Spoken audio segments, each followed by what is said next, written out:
അപ്പോൾ 99 നിന്ന് ഒന്നാണ് നമ്മുടെ ഭൂമിയിലുള്ളത്. ബാക്കി 99 അള്ളാഹു ബാക്കി വെച്ചത് എവിടേക്ക്? ആഖിറത്തിലേക്കാണ്. 99 എവിടെയുണ്ട്, പിന്നെന്തിന് പേടിക്കണം? അതുകൊണ്ട് അള്ളാഹുവിലേക്ക് മടങ്ങുവീൻ. അള്ളാഹു തൗഫീഖ് ചെയ്യട്ടെ. എന്നും ആളുകൾക്ക് പ്രതീക്ഷയിട്ട് കൊടുക്കണമെന്നാണ്. നരകത്തിൻ്റെയും ഖബറിൻ്റെയും ശിക്ഷകളെ കുറിച്ച് ഒരു തവണ പറയുമ്പോൾ സ്വർഗത്തെക്കുറിച്ച് 100 പ്രാവശ്യം പറയണമെന്നാണ്. കാരണം അള്ളാഹുവിൻ്റെ ഏറ്റവും വലിയ സിഫത്താണ് റഹീം. ഒരുപാട് തവണ അള്ളാഹു പറഞ്ഞിട്ടുണ്ട് കാരുണ്യവാനാണ്. 99 റഹ്മത്ത് അള്ളാഹു അവിടെ വെച്ചിട്ടുണ്ട്. അതുകൊണ്ട് ലാ തഖ്നതു മിർ റഹ്മത്തില്ല, അള്ളാഹുവിൻ്റെ ആ ഒരു കാരുണ്യത്തിൽ നിന്ന്, റഹ്മത്തിൽ നിന്ന് നിരാശരാവേണ്ട. എങ്ങനെയുള്ള ആളുകളാണെങ്കിലും ശരി. യാ അയ്യുഹല്ലദീന അസ്റഫു അലാ അൻഫുസിഹിം ലാ തഖ്നതു മിർ റഹ്മത്തില്ലാഹ്. ശരീരത്തോട് അതിക്രമം കാണിച്ചവർ, തോന്നിവാസങ്ങളിൽ മുഴുകിയവർ, അനാവശ്യങ്ങളിലും അനാശാസ്യങ്ങളിലും ഇടപെട്ടവർ, ലാ തഖ്നതു മിർ റഹ്മത്തില്ലാഹ്, അല്ലാഹുവിന്റെ കാരുണ്യത്തിൽ നിന്ന് നിരാശരാവരുതേ എന്ന് വിശുദ്ധ ഖുർആൻ നമ്മോട് സൂചിപ്പിക്കുന്നുണ്ട്. അല്ലാഹു റബ്ബ് സുബ്ഹാനഹു വ തആല നമ്മളോട് തൗഫീഖ് ചെയ്യട്ടെ. ഞാനിപ്പോ പറയണം ഇൻഷാ അല്ലാഹ്. നാളെ ഇവിടെ ഖുർആൻ ക്ലാസ് നടക്കുന്നുണ്ട്. ഞാൻ തന്നെയാണ് എടുക്കുക ഇൻഷാ അല്ലാഹ്. പിന്നെ സൂറത്തുൽ മസദ് ആണ് ഉദ്ദേശിക്കുന്നത്. അത് ഈ വിഷയവുമായിട്ട് ബന്ധപ്പെട്ട സൂറത്താണ് ഇൻഷാ അല്ലാഹ്. എല്ലാ ആളുകളും സംബന്ധിക്കുക. അല്ലാഹു തൗഫീഖ് ചെയ്യട്ടെ, അല്ലാഹു സ്വീകരിക്കട്ടെ. അപ്പോൾ എൻ്റെ പ്രിയപ്പെട്ട മുഅ്മിനീങ്ങളെ, അല്ലാഹുവിൻ്റെ ഹബീബ് സല്ലല്ലാഹു അലൈഹി വസല്ലം പറയാണ്, ഫമൻ ജാഅനി മിൻഹും തായിബാ. എത്ര തെറ്റ് ചെയ്തു എന്നതല്ല പ്രശ്നം, നിങ്ങൾ എത്ര തെറ്റ് ചെയ്യുന്നുണ്ട്, നിങ്ങൾ എന്തൊക്കെ ചെയ്തിട്ടുണ്ട് എന്നത് അല്ലാഹു നോക്കുന്നേ ഇല്ല എന്നാണ്. ഫമൻ ജാഅനി മിൻഹും തായിബൻ, നിങ്ങളിൽ നിന്ന് ആരാണ് തൗബ ചെയ്ത് എന്നിലേക്ക് മടങ്ങി വരുന്നത്? യാ അല്ലാഹ്, ഞാൻ നിന്നിലേക്ക് മടങ്ങുന്നു, ഇനി ഒരിക്കലും ഞാൻ തെറ്റിലേക്കില്ല എന്ന് പറഞ്ഞിട്ട് ആരാണ് എന്നിലേക്ക് മടങ്ങി വരുന്നത്? ഞാൻ അവനെ സ്വീകരിക്കുന്നത്. മർഹബൻ ബിത്തായിബീൻ, തൗബ ചെയ്യുന്ന ആളുകളെ ഐ വെൽക്കം യു, ഞാൻ നിന്നെ സ്വാഗതം ചെയ്യുന്നുണ്ട്, നിങ്ങൾ ഇങ്ങോട്ട് കടന്നു വരൂ. ആരെ? തെറ്റ് തൗബ ചെയ്ത് അള്ളാഹുവിലേക്ക് മടങ്ങുന്ന ആളുകളെ നിങ്ങളെ ഞാൻ സ്വാഗതം ചെയ്യുകയാണ്, നിങ്ങളെ ഞാൻ സ്വീകരിക്കാൻ തയ്യാറാണെന്ന് അള്ളാഹു നമ്മോട് പഠിപ്പിക്കുന്നത് അള്ളാഹുവിന്റെ ഹബീബ് നമ്മൾക്ക് പഠിപ്പിച്ചു തരുന്നുണ്ട്. അള്ളാഹു തൗഫീഖ് ചെയ്യട്ടെ.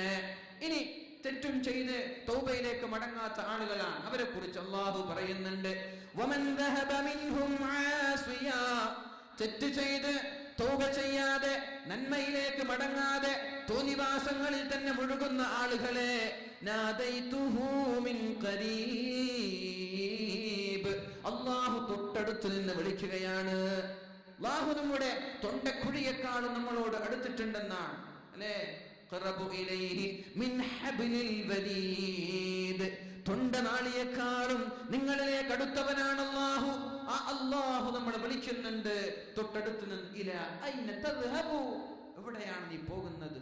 ഇലാ ഐന തദ്ഹബ്, ഓ തെറ്റ് ചെയ്ത ആളെ, ദോഷിയായ ആളെ, ഇലാ ഐന തദ്ഹബ്, നീ എങ്ങോട്ടാ പോകുന്നത്?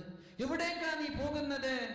അവജത്ത റബ്ബൻ ഗൈരി, ഞാനല്ലാതെ വേറൊരു ദൈവത്തെ നിനക്ക് കിട്ടിയോ? അല്ലാഹു ചോദിക്കുകയാണ്. അല്ലാഹുവിന്റെ ഹബീബ് സല്ലല്ലാഹു അലൈഹി വസല്ലം പഠിപ്പിച്ചു തരുന്ന ഹദീസാണ്. അവജത്ത റബ്ബൻ ഗൈരി, ഞാനല്ലാതെ വേറൊരു ദൈവത്തെ നിനക്ക് ലഭിച്ചു, നീ എങ്ങോട്ടാ നീ പോകുന്നത്? എന്നിലേക്ക് മടങ്ങാനുള്ള സമയമായിട്ടില്ലേ? അല്ലാഹു ചോദിക്കുകയാണ്.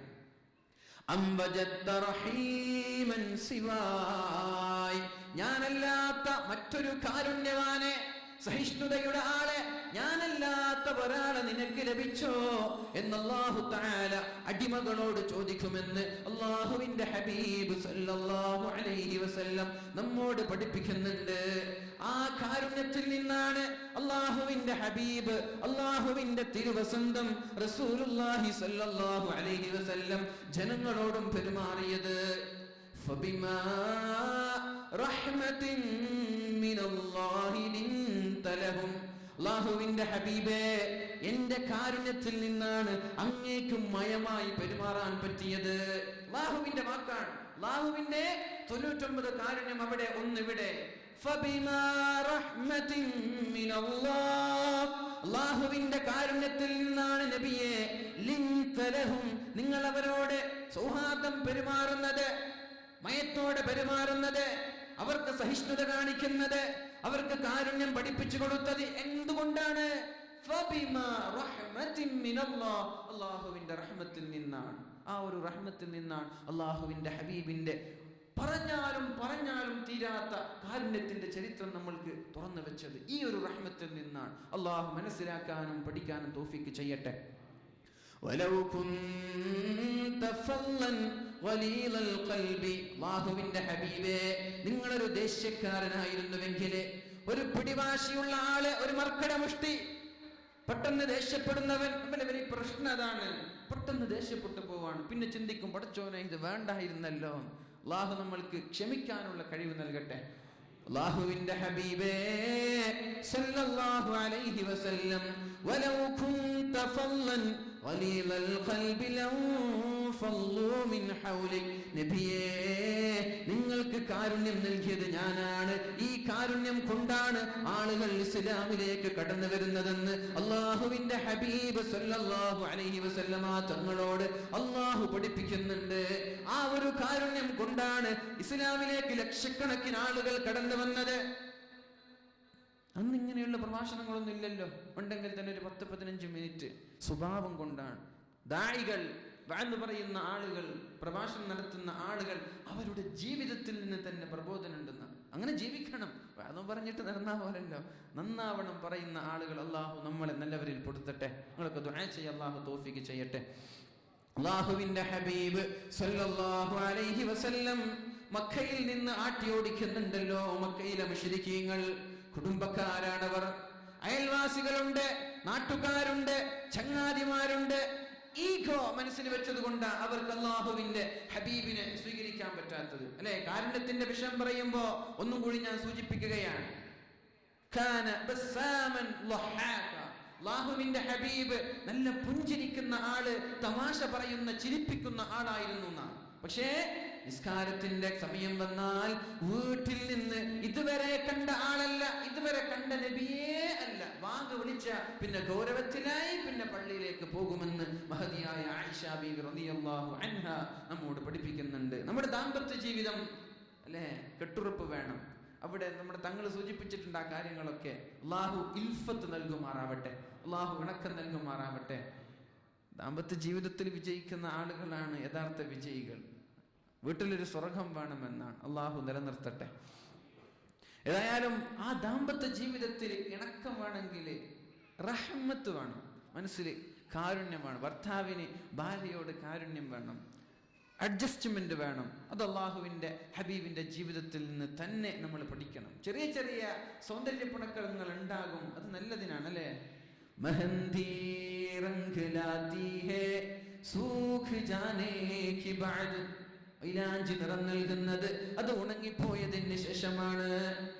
മഹബ്ബത്ത് യാദ് ആതി ഹേ ബിഖട് ജാനേ കി ബഅദ്, സ്നേഹം വരുന്നത് പിരിഞ്ഞതിന് ശേഷമാണ്. 1-2 ദിവസമൊക്കെ തെറ്റി പിന്നെ ഒരു സലാം പറഞ്ഞ് സംസാരിക്കുമ്പോൾ എന്തോ ഒരു സ്നേഹം, അല്ലെ? 3 ദിവസത്തെക്കാൾ കൂടുതൽ നമ്മൾക്ക് പണങ്ങാൻ പറ്റൂലല്ലോ, അതിനേക്കാൾ കൂടുതൽ ചൊടിച്ചു നിൽക്കാൻ പറ്റൂലല്ലോ. അപ്പൊ ഒരു പിണങ്ങി, ഒരു സൗന്ദര്യ പിണക്കം, എന്നിട്ട് വീണ്ടും സലാം പറഞ്ഞ് സംസാരിക്കുമ്പോ യാ അല്ലാഹ് എന്തോ ഒരു സ്നേഹം. കുറച്ച് പിരിഞ്ഞു നിൽക്കുന്നതൊക്കെ നല്ലതാണ്. എന്നാണ്. എപ്പോഴും കണ്ടുകൊണ്ടിരിക്കുമ്പോ ആ ഒരു സ്നേഹം ഉണ്ടാവൂല. അതുകൊണ്ട് ഇടക്കൊന്ന് വിട്ടു നിൽക്കണം, എന്നിട്ട് വീണ്ടും കാണണം. അപ്പൊ സ്നേഹം വർദ്ധിക്കുമെന്ന് റസൂലുള്ളാഹി സ്വല്ലല്ലാഹു അലൈഹി വസല്ലം. അല്ലാഹു നമ്മുടെ ദാമ്പത്യ ജീവിതം ശുഭകരമാക്കട്ടെ. നല്ല സ്നേഹത്തോടെ, നല്ല ഒരു കെട്ടുറപ്പോടെ ജീവിക്കാൻ നമ്മൾക്ക് തൗഫീഖ് ചെയ്യട്ടെ. അപ്പൊ ഞാൻ പറഞ്ഞത്, ഇവിടെ ഒരു കെട്ടുറപ്പ് വേണം, അവിടെ ഒരു വിജയം വേണമെങ്കിൽ അഡ്ജസ്റ്റ്മെന്റ് നിർബന്ധമാണ്. ആ ഒരു റഹ്മ നമ്മുടെ ഹൃദയത്തിൽ നിന്ന്, ആ ഒരു കാരുണ്യമാണ്. അടുക്കളയിൽ മെഷീന് പോലെ ജോലി ചെയ്യുന്ന ആളാണ് നമ്മുടെ ഭാര്യമാർ. നമ്മൾ കൊണ്ട് ജോലി ഇല്ല എന്നല്ല, എങ്കിലും അവരുടെ പ്രയാസങ്ങൾ നമ്മൾ മനസ്സിലാക്കണം. അവരോട് നമ്മൾ കാരുണ്യത്തോടെ പെരുമാറണം. അവരോട് നമ്മൾ സഹിഷ്ണുതയുടെ വാക്കുകൾ സംസാരിക്കണം. അല്ലാഹു തൗഫീഖ് ചെയ്യട്ടെ. എൻ്റെ പ്രിയപ്പെട്ട സഹോദരന്മാർ വിദേശികളാണ്, നിങ്ങളെ ഭാര്യമാരൊന്നും ഇവിടെ ഉണ്ടാവൂല എന്ന് എനിക്കറിയാം. വളരെ കുറച്ച് ആളുകളെ ഫാമിലി സഹിതം ഇവിടെ ജീവിക്കുന്നുണ്ടാകും. അല്ലാഹു എല്ലാ കാര്യത്തിലും ബർക്കത്തും റഹ്മത്തും ഒക്കെ ചെയ്യുമാറാവട്ടെ. റസൂലുള്ളാഹി സ്വല്ലല്ലാഹു അലൈഹി വസല്ലമ തങ്ങളിലാണ് നമ്മൾക്ക് മാതൃകയുള്ളത്. ലഖദ് കാന ലക്കും ഫീ റസൂലില്ലാഹി ഉസ്വത്തുൻ ഹസന. മുഅ്മിനീങ്ങളെ, മുഅ്മിനാത്തുകളെ, നിങ്ങൾ റോൾ മോഡൽ ആക്കേണ്ടത് അല്ലാഹുവിന്റെ ഹബീബിനെയാണ്. ആരാണ് ഹബീബിനെ പിൻപറ്റുന്നത്? ലിമൻ കാന യർജുല്ലാഹ വൽ യൗമൽ ആഖിർ. അല്ലാഹുവിന്റെ അന്ത്യനാളിൽ വിജയം വേണമെന്ന് ആഗ്രഹിക്കുന്നവർ, അല്ലാഹുവിന്റെ അടുത്തേക്ക് മടങ്ങണമെന്ന് ആഗ്രഹിക്കുന്നവർ അല്ലാഹുവിന്റെ ഹബീബിലേക്ക് മടങ്ങണം. ഹബീബിനെയാണ് ഫോളോ ചെയ്യേണ്ടതെന്ന് അല്ലാഹു തആല വിശുദ്ധ ഖുർആനിൽ പഠിപ്പിക്കുന്നുണ്ട്. അല്ലാഹു തൗഫീഖ് ചെയ്യട്ടെ. അല്ലാഹുവിന്റെ